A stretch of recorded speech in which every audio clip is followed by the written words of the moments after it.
Bonjour et bienvenue mes chers développeurs.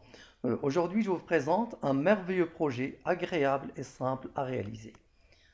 Il s'agit d'un gestionnaire de contacts que j'ai codé en Python PyQt5. Très utile pour les gérants d'entreprise pour enregistrer, gérer et organiser la base de données de leurs clients. L'interface graphique, je l'ai créée en toute simplicité avec l'éditeur visuel Qt Design qui vous permet de créer n'importe quel widget, bouton de commande, champ de saisie, label, etc. à l'aide de glisser, déposer son code. Donc, comme vous le voyez, l'application affiche au démarrage un formulaire de saisie d'un nouveau client. Il suffit de remplir les champs name, email, phone, etc. et de cliquer sur Add Contact et le client sera automatiquement ajouté.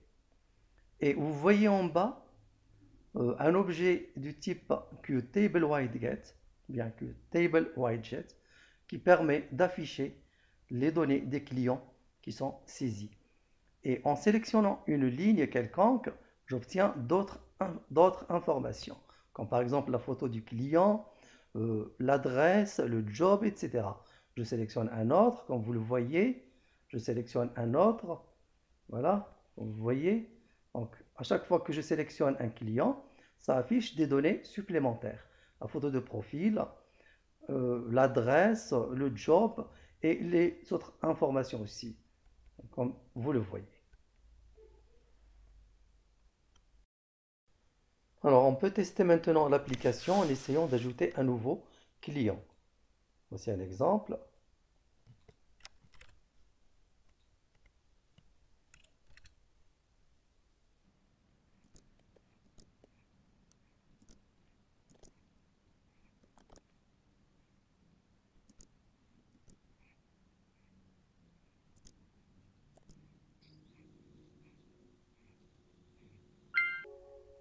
Voici donc le nouveau client qui vient de s'ajouter avec succès. Voici donc le nouveau client, c'est une fille, donc Hannah Smith, productrice de films documentaires. Et maintenant, on se demande quels sont les prérequis pour réaliser de telles applications. Alors, premièrement, avoir une version de Python installée ainsi que la bibliothèque PyQt. Et moi, je recommande Python 3.9 plus PyQt5. Deuxièmement, avoir les bases de Python, notamment la programmation orientée objet. Troisièmement, une connaissance de la bibliothèque PyQt5. Quatrièmement, une connaissance de base de données SQLite. Et voilà, c'est terminé pour aujourd'hui. On se retrouve dans la prochaine vidéo.